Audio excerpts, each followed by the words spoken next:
ਚੰਨੀ ਸਾਹਿਬ ਨੂੰ ਅਸੀਂ ਪੁਰਾਣੇ ਜਾਣਦੇ ਹਾਂ। ਜਦੋਂ ਉਹ ਸਕਿੱਲ ਡਿਵੈਲਪਮੈਂਟ ਦੇ ਮਿਨਿਸਟਰ ਸੀ ਉਦੋਂ ਅਸੀਂ ਇੱਕ ਜੌਬ ਫੇਅਰ ਲਾਇਆ ਸੀ, ਉਹਦੇ 'ਚ ਅਸੀਂ 2000 ਦੇ ਕਰੀਬ ਬੱਚਿਆਂ ਨੂੰ ਰੋਜ਼ਗਾਰ ਦਿੱਤਾ ਸੀ ਔਰ ਉਸ ਤੋਂ ਬਾਅਦ ਵੀ ਉਹਨਾਂ ਕਾਫੀ ਮੀਟਿੰਗ ਸਾਡੀਆਂ ਹੁੰਦੀਆਂ ਰਹੀਆਂ।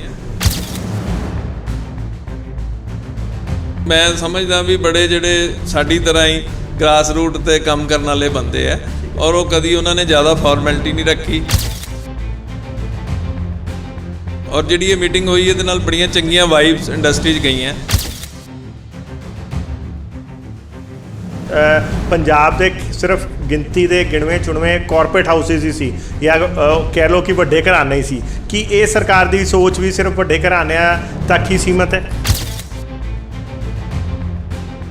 ਅਸੀਂ ਜਿੰਨੇ ਵੀ ਇਸ਼ੂ ਡਿਸਕਸ ਕੀਤੇ ਇੱਕ ਅੱਧੇ ਹੀ ਪੁਆਇੰਟ ਨੂੰ ਛੱਡ ਕੇ, ਚਾਹੇ ਉਹ ਜਿੰਨੇ ਵੀ ਆਪਣੇ ਇੰਡਸਟਰੀਅਲਿਸਟ ਦੋਸਤ ਗਏ ਸੀ ਔਰ ਹਰ ਜ਼ਿਲ੍ਹੇ ਤੋਂ ਉਹਨਾਂ ਨੇ ਇੱਕ ਦੋ ਬੰਦੇ ਬੁਲਾਏ ਸੀ, ਇਸ ਕਰਕੇ ਥੋੜ੍ਹੇ ਬੰਦਿਆਂ ਦੀ ਮੀਟਿੰਗ ਪਹਿਲਾਂ ਕੀਤੀ ਗਈ ਹੈ।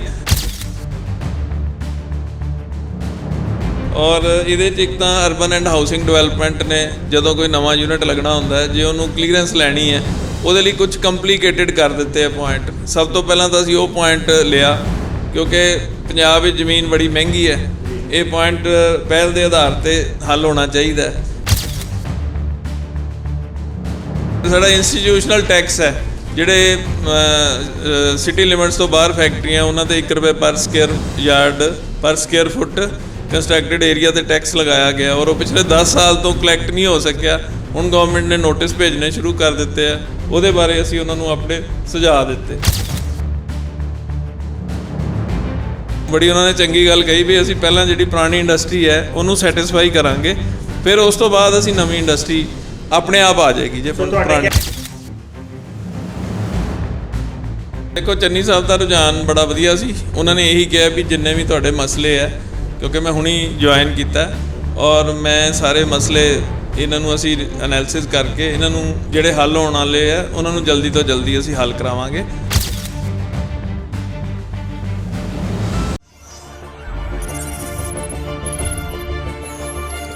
जनहितैषी टीआरपी नहीं खरीदते, भरोसा जीतते हैं हम।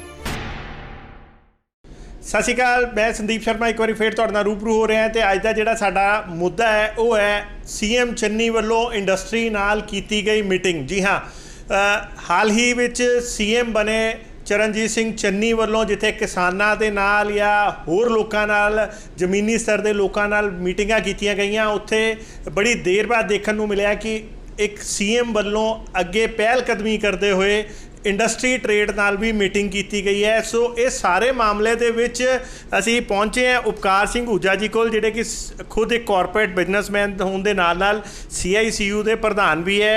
सो पुछते हैं कि इंडस्ट्री ये सारी चीज़ों किदां लैंदी है, किदां दा माहौल सीगा, की सारी सी ते कदों मीटिंग हुई। सो गलबात करते हैं। सत श्री अकाल सर। सत श्री अकाल जी। सर, कदों मीटिंग हुई सीएम साहब नाल तुहाडी और इन्नी जल्दी बैक टू बैक सीएम हजे बने हैं प्रॉपर? लोकी तो इन्नी देर च सीएम हजे अपनी कुर्सी ते भी नहीं प्रॉपर विराजमान होंदे, इन्हां ने ये धड़ाधड़ मीटिंगां करी जा रहे, सिक्सर मारी जा रहे हैं। सो तुसीं इहनूं इंडस्ट्री इस चीज़ नूं किदां लैंदी है? देखो, ਇਹਦੇ 'ਚ ਜਿਹੜੀ ਇੰਡਸਟਰੀ ਹੈ ਬੜਾ ਚੰਗਾ ਉਪਰਾਲਾ ਹੈ। ਚੰਨੀ ਸਾਹਿਬ ਨੂੰ ਅਸੀਂ ਪੁਰਾਣੇ ਜਾਣਦੇ ਹਾਂ। ਜਦੋਂ ਉਹ ਸਕਿੱਲ ਡਿਵੈਲਪਮੈਂਟ ਦੇ ਮਿਨਿਸਟਰ ਸੀ ਉਦੋਂ ਅਸੀਂ ਇੱਕ ਜੌਬ ਫੇਅਰ ਲਾਇਆ ਸੀ, ਉਹਦੇ 'ਚ ਅਸੀਂ 2000 ਦੇ ਕਰੀਬ ਬੱਚਿਆਂ ਨੂੰ ਰੋਜ਼ਗਾਰ ਦਿੱਤਾ ਸੀ ਔਰ ਉਸ ਤੋਂ ਬਾਅਦ ਵੀ ਉਹਨਾਂ ਕਾਫੀ ਮੀਟਿੰਗ ਸਾਡੀਆਂ ਹੁੰਦੀਆਂ ਰਹੀਆਂ ਜਦੋਂ CM ਬਣਨ ਤੋਂ ਪਹਿਲਾਂ। ਔਰ ਉਹ ਮੈਂ ਸਮਝਦਾ ਵੀ ਬੜੇ ਜਿਹੜੇ ਸਾਡੀ ਤਰ੍ਹਾਂ ਹੀ ਗ੍ਰਾਸ ਰੂਟ 'ਤੇ ਕੰਮ ਕਰਨ ਵਾਲੇ ਬੰਦੇ ਆ ਔਰ ਉਹ ਕਦੀ ਉਹਨਾਂ ਨੇ ਜ਼ਿਆਦਾ ਫਾਰਮੈਲਿਟੀ ਨਹੀਂ ਰੱਖੀ ਔਰ ਲੋਕ ਉਹਨਾਂ ਨੂੰ ਪਸੰਦ ਕਰਦੇ ਆ। ਔਰ ਜਿਹੜੀ ਇਹ ਮੀਟਿੰਗ ਹੋਈ ਇਹਦੇ ਨਾਲ ਬੜੀਆਂ ਚੰਗੀਆਂ ਵਾਈਬਸ ਇੰਡਸਟਰੀ 'ਚ ਗਈਆਂ ਬਈ ਜਿਹੜੀ ਸਰਕਾਰ ਨੇ ਸਾਡੀ ਗੱਲ ਸੁਣਨੀ ਸ਼ੁਰੂ ਕਰ ਦਿੱਤੀ ਹੈ, ਕਿਉਂਕਿ ਕਾਫੀ ਲੰਬੇ ਸਮੇਂ ਬਾਅਦ ਇਹ ਕੋਈ CM ਲੈਵਲ ਦੇ ਬੰਦੇ ਨੇ ਸਾਡੇ ਨਾਲ ਮੀਟਿੰਗ ਕੀਤੀ ਹੈ। ਸੋ ਇੰਡਸਟਰੀ ਕਿੱਦਾਂ ਦਾ ਫੀਲਿੰਗਸ ਆਈਆਂ, ਪੋਜ਼ਿਟਿਵ ਫੀਲਿੰਗ ਵਾਈਬਸ ਆਈਆਂ ਬੜੀ? ਕਿਉਂਕਿ ਅਕਸਰ ਅਸੀਂ ਇੰਡਸਟਰੀ ਨੂੰ ਇਹ ਸੁਣਦੇ ਦੇਖਿਆ ਸੀਗਾ ਕਿ ਭਾਈ ਸਾਡੀ ਸਰਕਾਰ ਮਿਲਦੇ ਨੇ CM ਸਾਹਿਬ ਜਾਂ ਇਹ ਕਹਿੰਦੇ ਸੀ ਕਿ ਸਾਡੀ ਪ੍ਰੋਪਰ ਸੁਣਵਾਈ ਨਹੀਂ ਹੁੰਦੀ। ਇੱਥੇ ਇੱਕ CM ਨੇ ਅਪਫਰੰਟ ਆ ਕੇ ਇੰਡਸਟਰੀ ਨਾਲ ਮੀਟਿੰਗ ਕੀਤੀ ਹੈ। बिल्कुल, CM साहब ने कुछ चुनिंदा इंडस्ट्रीलिस्ट नाल मीटिंग की है और असी उन्होंने ये रिक्वेस्ट की है भी जी MSME दी इंडस्ट्री है या साड़ियाँ बहुत सारिया एसोसीएशनस है वो सारिਆਂ नाल मीटिंग करके उन्होंने सुझाव लए जान और जी सुधार होने वाले है वो सुधार कराए जान प्रायोरिटी ते। ਸਰ ਇੱਕ ਚੀਜ਼ ਤੁਸੀਂ MSME ਦੀ ਗੱਲ ਕੀਤੀ ਤਾਂ ਇੱਥੋਂ ਇੱਕ ਚੀਜ਼ ਆਇਆ, ਇਹ ਦੇਖਿਆ ਗਿਆ ਕਿ ਜਿਹੜੀ CM ਸਾਹਿਬ ਨੇ ਵੀ ਮੀਟਿੰਗ ਕੀਤੀ ਹੈ ਉਹਦੇ ਵਿੱਚ ਜਿਹੜੀ ਫੋਟੋਆਂ ਤਸਵੀਰਾਂ ਉਹਦੀਆਂ ਸਾਹਮਣੇ ਆ ਰਹੀਆਂ, ਤਾਂ ਇਹ ਦੇਖਿਆ ਗਿਆ ਕਿ ਪੰਜਾਬ ਦੇ ਸਿਰਫ ਗਿਣਤੀ ਦੇ ਗਿਣਵੇਂ ਚੁਣਵੇਂ ਕਾਰਪੋਰੇਟ ਹਾਊਸਿਸ ਹੀ ਸੀ ਜਾਂ ਕਹਿ ਲਓ ਕਿ ਵੱਡੇ ਘਰਾਣੇ ਹੀ ਸੀ। ਕਿ ਇਹ ਸਰਕਾਰ ਦੀ ਸੋਚ ਵੀ ਸਿਰਫ ਵੱਡੇ ਘਰਾਣਿਆਂ ਤੱਕ ਹੀ ਸੀਮਤ ਹੈ? ਦੇਖੋ ਮੈਨੂੰ ਜੋ ਲੱਗਦਾ ਹੈ, ਇੱਕ ਤਾਂ ਇਨਵੈਸਟ ਪੰਜਾਬ ਦਾ ਅਗਲਾ ਸਮਿਟ ਹੋਣ ਜਾ ਰਿਹਾ ਜੀ, ਔਰ ਦੂਸਰਾ ਜਿਹੜਾ CM ਸਾਹਿਬ ਇਹ ਚਾਹੁੰਦੇ ਸੀ ਵੀ ਜਿਹੜੀ ਪਹਿਲੀ ਮੀਟਿੰਗ ਹੈ ਉਹ ਕੁਝ ਚੁਣਿੰਦੇ ਲੋਕਾਂ ਨਾਲ ਕਰ ਲਈ ਜਾਏ, ਉਹਨਾਂ ਦਾ ਫੀਡਬੈਕ ਲੈ ਲਿਆ ਜਾਏ, ਔਰ ਜਿਹੜੇ ਵੀ ਇਸ਼ੂ ਡਿਸਕਸ ਹੋਏ, ਮੈਂ ਸਮਝਦਾ ਵੀ ਕੋਈ MSME ਦੇ ਔਰ ਕਾਰਪੋਰੇਟ ਘਰਾਣਿਆਂ ਦੇ ਕੋਈ ਇਸ਼ੂ ਡਿਫਰੈਂਟ ਨਹੀਂ ਹੈਗੇ। ਅਸੀਂ ਜਿੰਨੇ ਵੀ ਇਸ਼ੂ ਡਿਸਕਸ ਕੀਤੇ, ਇੱਕ ਅੱਧੇ ਪੁਆਇੰਟ ਨੂੰ ਛੱਡ ਕੇ, ਚਾਹੇ ਉਹ ਜਿੰਨੇ ਵੀ ਆਪਣੇ ਇੰਡਸਟਰੀਅਲਿਸਟ ਦੋਸਤ ਗਏ ਸੀ, ਔਰ ਹਰ ਜ਼ਿਲ੍ਹੇ ਤੋਂ ਉਹਨਾਂ ਨੇ ਇੱਕ ਦੋ ਬੰਦੇ ਬੁਲਾਏ ਸੀ।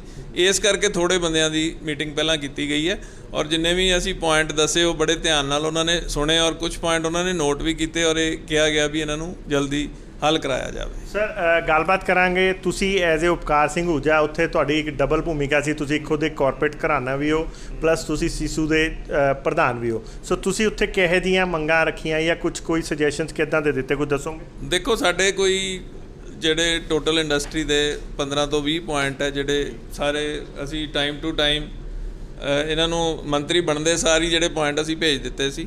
ਔਰ ਇਹਦੇ 'ਚ ਇੱਕ ਤਾਂ ਅਰਬਨ ਐਂਡ ਹਾਊਸਿੰਗ ਡਿਵੈਲਪਮੈਂਟ ਨੇ ਜਦੋਂ ਕੋਈ ਨਵਾਂ ਯੂਨਿਟ ਲੱਗਣਾ ਹੁੰਦਾ ਹੈ, ਜੇ ਉਹਨੂੰ ਕਲੀਅਰੈਂਸ ਲੈਣੀ ਹੈ, ਉਹਦੇ ਲਈ ਕੁਝ ਕੰਪਲੀਕੇਟਿਡ ਕਰ ਦਿੱਤੇ ਆ ਪੁਆਇੰਟ। ਸਭ ਤੋਂ ਪਹਿਲਾਂ ਤਾਂ ਅਸੀਂ ਉਹ ਪੁਆਇੰਟ ਲਿਆ, ਕਿਉਂਕਿ ਪੰਜਾਬ ਵਿੱਚ ਜ਼ਮੀਨ ਬੜੀ ਮਹਿੰਗੀ ਹੈ, ਇਹ ਪੁਆਇੰਟ ਪਹਿਲ ਦੇ ਆਧਾਰ 'ਤੇ ਹੱਲ ਹੋਣਾ ਚਾਹੀਦਾ।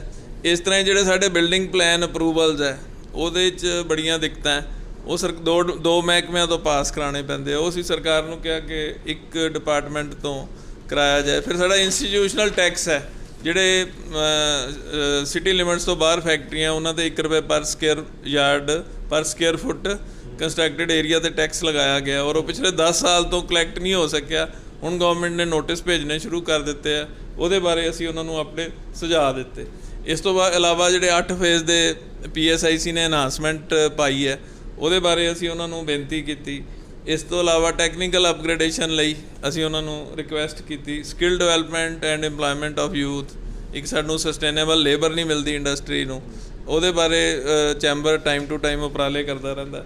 ਉਹਦੇ ਲਈ ਅਸੀਂ ਕੀਤਾ। ਮਿਕਸ ਲੈਂਡ ਯੂਜ਼ ਵਿੱਚ ਸਾਡੀ ਜਿਹੜੀ ਇੰਡਸਟਰੀ ਹੈ, ਉਹ 2023 ਦੇ ਵਿੱਚ ਉਹਨਾਂ ਦਾ ਟੈਨਿਓਰ ਜਿਹੜਾ ਮਾਸਟਰ ਪਲਾਨ ਦਾ ਉਹ ਖਤਮ ਹੋਏਗਾ, ਔਰ ਅਸੀਂ ਉਹਨਾਂ ਨੂੰ ਕਿਹਾ ਵੀ ਉਹਦਾ ਕੋਈ ਪਰਮਾਨੈਂਟ ਉਪਰਾਲਾ ਕੀਤਾ ਜਾਵੇ, ਤਾਂ ਕਿ ਜਿਹੜਾ ਰੋਜ਼ ਉੱਠਣ ਵਾਲਾ ਇਸ਼ੂ ਹੈ, ਔਰ ਜਿਹੜੀ ਸਾਡੀ ਬਹੁਤ ਸਾਰੀ ਇੰਡਸਟਰੀ ਹੈ ਜਿਹੜੀ ਮਿਕਸ ਲੈਂਡ ਯੂਜ਼ ਵਿੱਚ ਐਗਜ਼ਿਸਟ ਕਰਦੀ ਹੈ, ਚਾਹੇ ਉਹ ਟੈਕਸਟਾਈਲ ਹੌਜ਼ਰੀ ਹੈ, ਚਾਹੇ ਉਹ ਸਟੀਲ ਦਾ ਕੰਮ ਕਰਨ ਵਾਲੀ ਇੰਡਸਟਰੀ ਹੈ, ਉਹਨਾਂ 'ਤੇ ਹਮੇਸ਼ਾ ਤਲਵਾਰ ਲਟਕਦੀ ਰਹਿੰਦੀ ਹੈ। ਸਰਕਾਰ ਨੂੰ ਅਸੀਂ ਇਹੀ ਕਿਹਾ ਵੀ ਇਹਦਾ ਕੋਈ ਪੱਕਾ ਹੱਲ ਕੀਤਾ ਜਾਵੇ।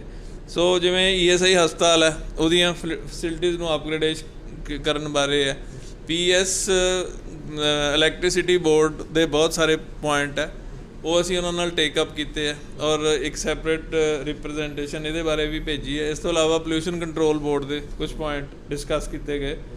ਸੋ ਇਹਦੇ 'ਚ VAT GST ਰਿਫੰਡ ਲੇਟ ਹੁੰਦੇ ਆ। ਇਸ ਤੋਂ ਇਲਾਵਾ ਇੰਡਸਟਰੀ ਜ਼ੋਨ ਦੀਆਂ ਸੜਕਾਂ, ਫੋਕਲ ਪੁਆਇੰਟ ਦੀਆਂ ਸੜਕਾਂ, ਇਨਫਰਾਸਟਰਕਚਰ ਹੈ। ਇੱਕ ਸਮਾਰਟ ਮੀਟਰ ਦਾ ਇਸ਼ੂ ਹੁਣੀ ਖੜਾ ਹੋਇਆ ਵੀ ਸਮਾਰਟ ਮੀਟਰ ਲਗਾਓ।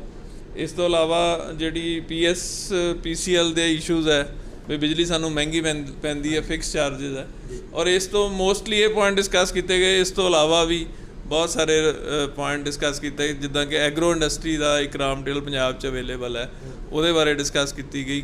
ਜਿਹੜੀ ਕਾਟਨ ਇੰਡਸਟਰੀ ਹੈ ਜਾਂ ਗਾਰਮੈਂਟ ਇੰਡਸਟਰੀ ਹੈ, ਉਹਦਾ ਰਿਪਲ ਇਫੈਕਟ ਜੇ ਪੰਜਾਬ 'ਚ ਉਹਨੂੰ ਪ੍ਰਮੋਟ ਕੀਤਾ ਜਾਂਦਾ ਤਾਂ ਕਾਫੀ ਜ਼ਿਆਦਾ ਆਉਂਦਾ। ਇੱਕ ਤਾਂ ਜਿਹੜੀ ਨਵੀਂ ਇੰਡਸਟਰੀ ਨੂੰ ਅਟਰੈਕਟ ਕਰਨ ਬਾਰੇ ਉਹਨਾਂ ਨੇ ਸੁਝਾਅ ਲਏ।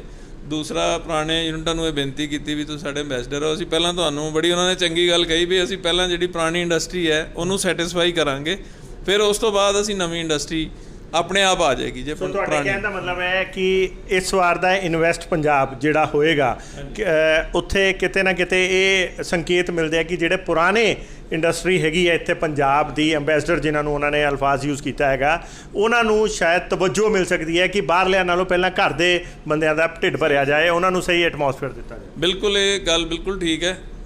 ਉੱਥੇ ਚੰਨੀ ਸਾਹਿਬ ਇੱਕ ਤਾਂ ਸਾਡੇ ਮਾਨਯੋਗ ਸੀਐਮ ਸਾਹਿਬ ਸੀਗੇ, ਦੂਜਾ ਸਾਡੇ finance minister sir Manpreet Singh Badal ਸੀ, ਔਰ ਕੋਟਲੀ ਸਾਹਿਬ ਜਿਹੜੇ ਕਿ ਸਾਡੇ ਹੁਣੇ ਇੰਡਸਟਰੀ ਦੇ ਮਿਨਿਸਟਰ ਬਣੇ ਆ ਔਰ ਲੁਧਿਆਣਾ ਤੋਂ ਹੀ ਬਿਲੋਂਗ ਕਰਦੇ, ਔਰ ਲੁਧਿਆਣਾ 'ਚ ਉਹਨਾਂ ਨੂੰ ਹਰ ਕੋਈ ਉਹਨਾਂ ਨੂੰ ਜਾਣਦਾ।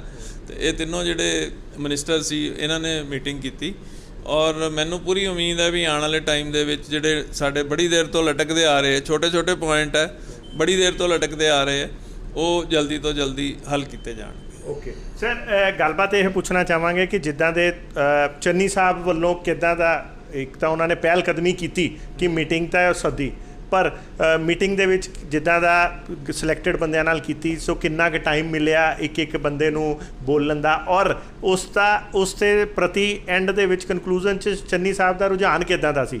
ਦੇਖੋ, ਚੰਨੀ ਸਾਹਿਬ ਦਾ ਰੁਝਾਨ ਬੜਾ ਵਧੀਆ ਸੀ। ਉਹਨਾਂ ਨੇ ਇਹੀ ਕਿਹਾ ਵੀ ਜਿੰਨੇ ਵੀ ਤੁਹਾਡੇ ਮਸਲੇ ਹੈ, ਕਿਉਂਕਿ ਮੈਂ ਹੁਣੀ ਜੁਆਇਨ ਕੀਤਾ ਔਰ ਮੈਂ ਸਾਰੇ ਮਸਲੇ ਇਹਨਾਂ ਨੂੰ ਅਸੀਂ ਐਨਾਲਿਸਿਸ ਕਰਕੇ ਇਹਨਾਂ ਨੂੰ ਜਿਹੜੇ ਹੱਲ ਹੋਣ ਵਾਲੇ ਆ ਉਹਨਾਂ ਨੂੰ ਜਲਦੀ ਤੋਂ ਜਲਦੀ ਅਸੀਂ ਹੱਲ ਕਰਾਵਾਂਗੇ।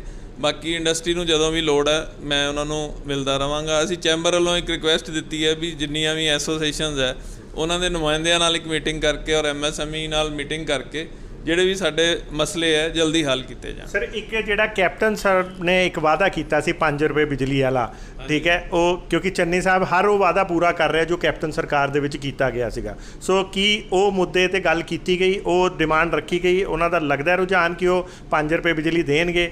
ਦੇਖੋ, ਜਿਹੜੀ ਕੰਪੀਟੀਟਿਵਨੈਸ ਦੀ ਗੱਲ ਉੱਥੇ ਕੀਤੀ ਗਈ ਬਈ ਸਟੇਟਸ ਦਾ ਆਪਸ 'ਚ ਕੰਪੀਟੀਸ਼ਨ ਹੈ, ਔਰ ਜਿਹੜੀ ਬਿਜਲੀ ਸਾਨੂੰ ਮਿਲਦੀ ਹੈ ਉਹ 5 ਰੁਪਏ ਨਹੀਂ ਮਿਲਦੀ, ਉਸ ਤੋਂ ਮਹਿੰਗੇ ਰੇਟ 'ਤੇ ਹੈ। ਜਿੱਥੇ 5 ਬੇਸਿਕ ਹੈ ਉਹਨਾਂ ਦੇ ਵੀ ਉੱਪਰ ਟੈਕਸਿਸ ਪੈਂਦੇ ਹੈ, ਔਰ ਉਹਨਾਂ ਨੂੰ ਬਿਜਲੀ ਦੇ ਰੇਟ ਘਟਾਉਣ ਲਈ ਅਸੀਂ ਇਹ ਰਿਕੁਐਸਟ ਕੀਤੀ ਹੈ ਵੀ ਬਿਜਲੀ ਦੇ ਰੇਟ ਘੱਟ ਕੀਤੇ ਜਾਣ। ਸੋ ਕਿੱਥੇ ਤੱਕ ਤੁਸੀਂ ਮੰਗ ਮੰਗੀ ਹੈ? 5 ਰੁਪਏ ਦੀ ਮੰਗ ਰੱਖੀ ਹੈ ਜਾਂ ਅਸੀਂ ਤਾਂ ਕਿਹਾ ਵੀ 5 ਤੋਂ ਵੀ ਘੱਟ ਪੈਣੀ ਚਾਹੀਦੀ, ਕਿਉਂਕਿ ਹੁਣ ਬੜਾ ਕੰਪੀਟੀਸ਼ਨ ਵੱਧ ਰਿਹਾ ਦੂਜੇ ਰਾਜਾਂ ਦਾ, ਔਰ ਜੇ ਅਸੀਂ ਕੰਪੀਟ ਕਰਨਾ ਹੈ, ਜੇ ਅਸੀਂ ਚਾਹੁੰਦੇ ਹਾਂ ਬਈ ਜਿਹੜਾ ਪੰਜਾਬ ਹੈ ਉਹਨੂੰ ਇੱਕ ਇੰਡਸਟਰੀਅਲ ਡੈਸਟੀਨੇਸ਼ਨ ਬਣਾਇਆ ਜਾਏ, ਔਰ ਇਹਦਾ ਕਾਫੀ ਜ਼ਿਆਦਾ ਸਕੋਪ ਹੈਗੇ ਪੰਜਾਬ ਨੂੰ ਇੰਡਸਟਰੀ ਵਾਈਜ਼ ਸਟਰੈਂਥਨ ਕਰਨ ਦੇ, ਤਾਂ ਬਿਜਲੀ ਸਭ ਤੋਂ ਜਿਹੜੀ ਹੈ ਪਹਿਲੀ ਰਿਕੁਆਇਰਮੈਂਟ ਹੈ।